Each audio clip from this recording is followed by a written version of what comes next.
Hello! 大勢の国際交流員ジョージです。にはお、こんにちは。中国の国際交流員のセンです。センベイさんのモンゴルの国際交流員のスメルマです。はい、そして今日の国際交流員の Let's Try チャレンジとしてですね、ひな祭りの文句を学びましょう。はい、ということで、今日はこちらの高城京都白鹿に来ております。お城でひな祭り、毎年この時期で開催されるそうですね。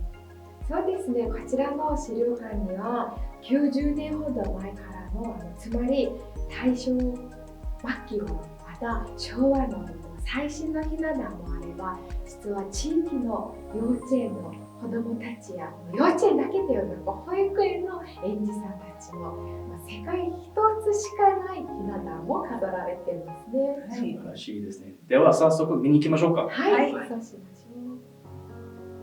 女の子の伝統行事で知られているひな祭り。いろんなバリエーションのひな人形がありますが、七反のひな人形が主流のようですね。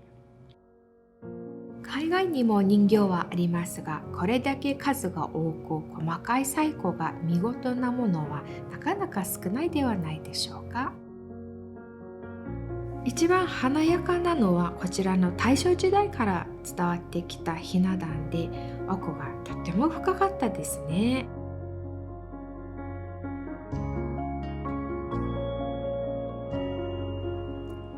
可愛らしいひな人形は見ているだけで幸せな気持ちになりますよね。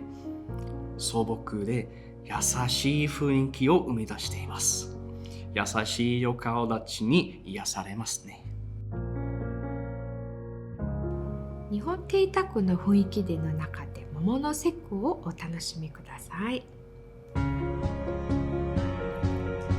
その次の日は正慶ひな祭りに来ております。建物自体が200年の歴史があるそうです。親切なスタッフさんにお聞きしましたら、なんと1ヶ月の準備期間もかかったそうです。その間は丁寧に掃除と陳列の作業をされました。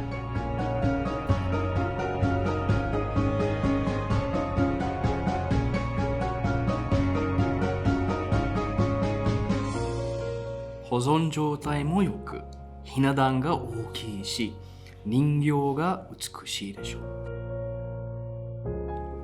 華やかなひな祭りの世界をぜひお楽しみくださいませ。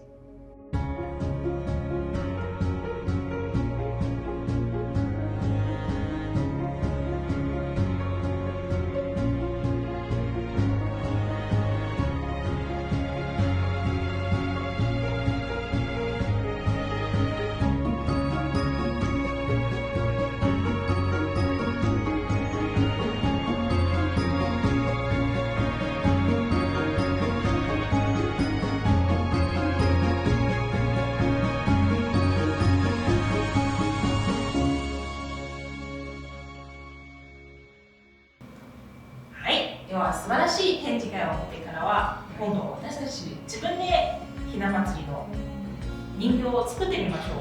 はい。提案ですね。本当にその展示会についてですね、もちろん素晴らしいひな壇を見ましたけど、やはりその幼稚園、保育園の子供たちが作った紙人形、可愛かったでしょう。可愛いですね。すごく折り紙の良さを持っていて、すごい素敵でしたね。はい、では私たちも実は素敵な展示があって、自分たちで工作頑張ってみようと決めて、実はですね、可愛くて作りやすくて簡単なものを今ネットで見つけましたので、早速これから作ってみたいと思います。よろしいでしょうか。はい、頑張りましょう。頑張ります。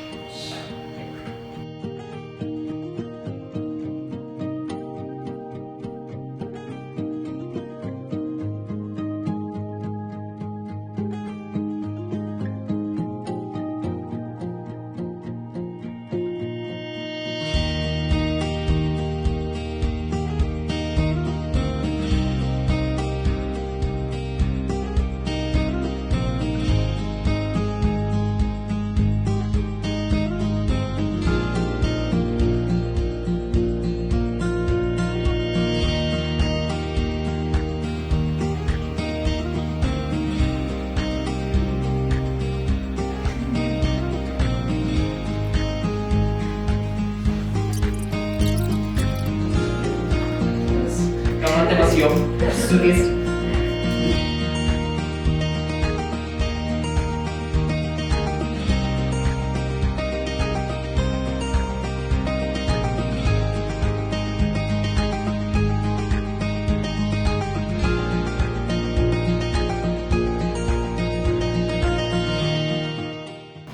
はい、完成です。お疲れ様です。意外とこう2枚の紙なんだけど、意外と折る作業とこう入れる作業が難しかったです。私もこういうことは苦手だから、私はまあ最初に切って結構綺麗にできたと思ってたけど、ちょっとはい。それとは本当にありがとうございます。じゃあ、そのためにちょっと紹介しましょうか。はい。